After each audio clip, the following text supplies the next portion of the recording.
Does it make any sense to buy an investment property in New York City right now? Yeah, for sure. Well, right now, for sure. There's fear in the marketplace. You use it to your advantage, buy great property. The best deals that have been done in New York City when buying an investment property, and it's sad to say, in the last 25 years, were the fall of 9/11, right? The fall of 2008, the fall of Hurricane Sandy, when a lot of New York City was underwater, and the majority of 2020. Because even New Yorkers were saying that New York is over. And every single time the market has come back stronger, and every single time the people that were courageous enough to go in and invest in what is, if you're buying Manhattan, an island of rock during those times, took advantage of fear. Like when COVID hit, right? We were starting our company. I made that decision in 2019. And then my train was moving too fast. I couldn't stop. So I was like, I guess we'll just do this. We just took us a couple extra months to launch. I sold an apartment on 57th Street on Billionaires Row. The guy was in it for, I think, $32 million. We sold it for 17. But the buyer, in May of 2020, there were bodies in Central Park. The Red Cross ship hadn't gotten there yet. Cuomo killing senior citizens all day long, right? Like, it was a dark time, and 17 million in that time was insane. He was an idiot. Except he wasn't. He was the opposite. And he bought, and it's now probably, it's like worth $35 million today, right? Same thing. We sold a penthouse in Soho that fall. It had been asking $40 million. We got it for 22.5. And that was a ton of money. Big discount, but discount to pre-COVID pricing, which every seller knew was over and done with. That apartment today is $50 million, even under the current political climate.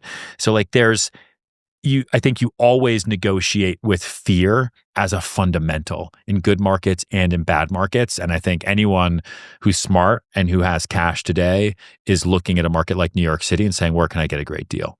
Jason Oppenheim was saying the exact same thing with Los Angeles. It's like, if you can put up with the headache and make real estate more active in terms of like active income than it usually is, you just got to grind away at it, then there is a lot of opportunity because people are just scared and they don't want to deal with the stuff that Graham's dealing with. That's very true. Santa Monica, it's crazy, is selling for 2014 prices for multifamily. It's crazy. In more than 10 years, it's not gone up $1, selling for less. Crazy. So imagine owning real estate 11 years and taking a loss on it. Yeah. But nobody wants to do it, but it could be a good time.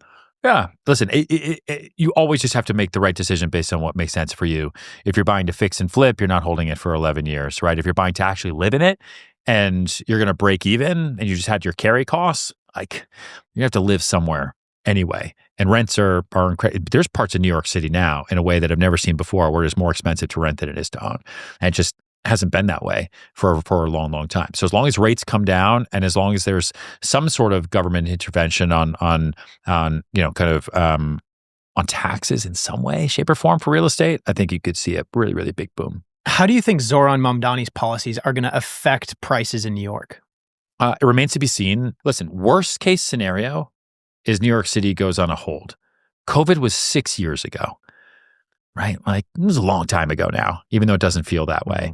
And so New York City could go on pause, right? Which just means that not a whole lot changes. Prices don't go up. Prices don't really go down.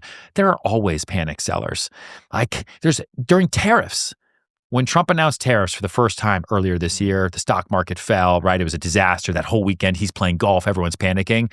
We had sellers agree to deals in New York City that were just purely based on panic, 10% lower than what they could have sold for 22 days later.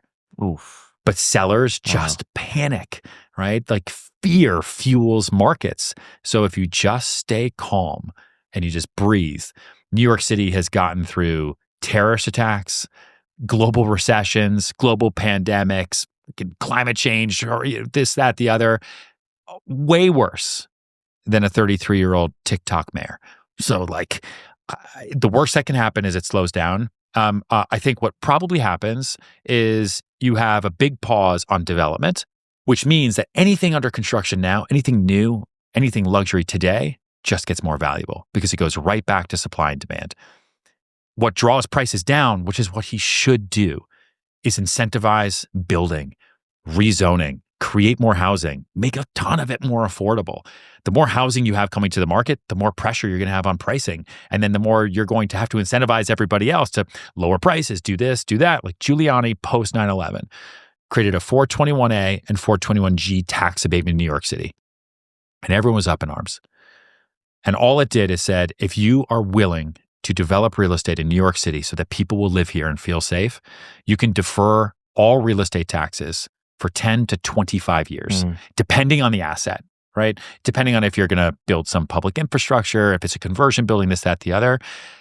And it boomed New York because there was incentive to come back. It created new housing. New York City bounced back post the greatest terrorist attack on U.S. soil in history, right?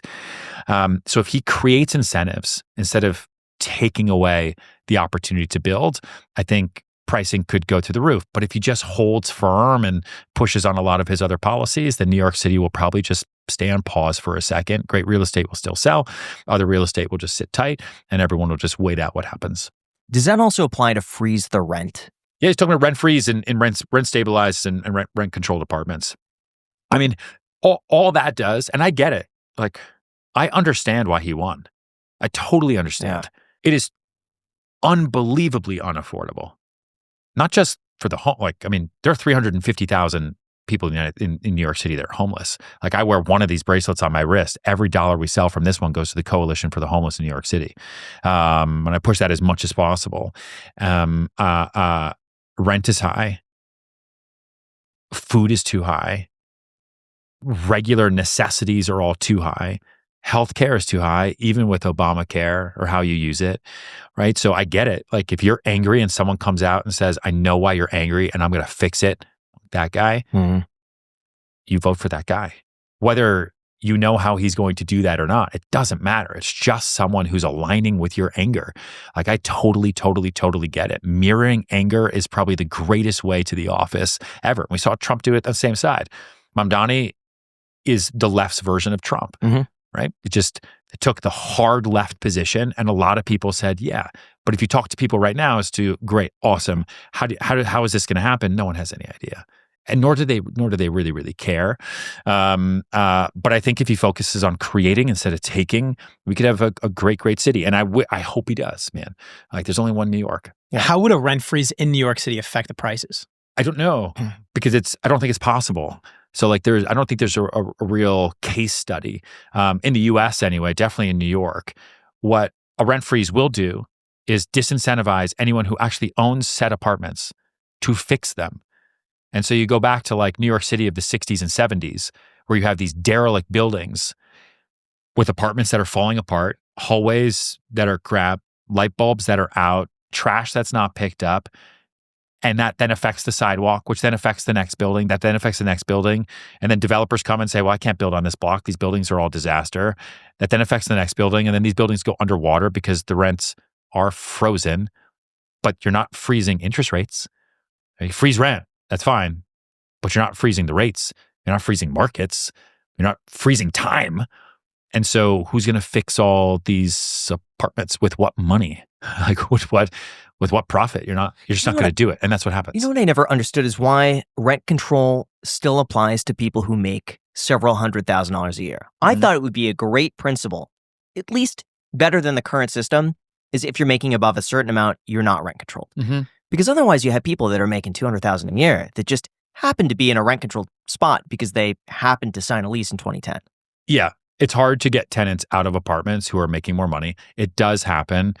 Rent control was not set up for people who can afford free market apartments. It is what it is.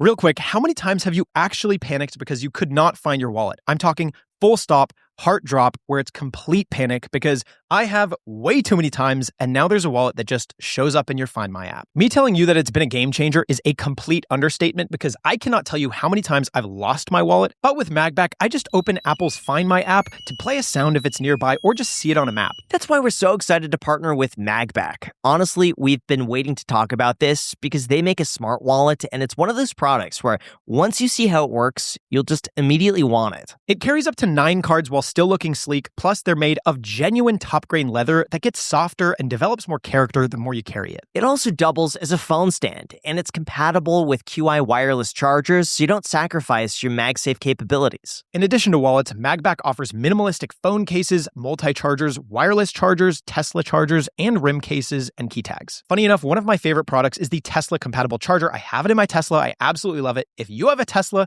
I highly recommend it. And you could get 15% off of any of these products using the code iced15 when you go to creators.magback.com/the-iced-coffee-hour. The link is also down below in the description. Once again, that is code iced15 for 15% off at creators.magback.com/iced-coffee-hour. Link down below in the description.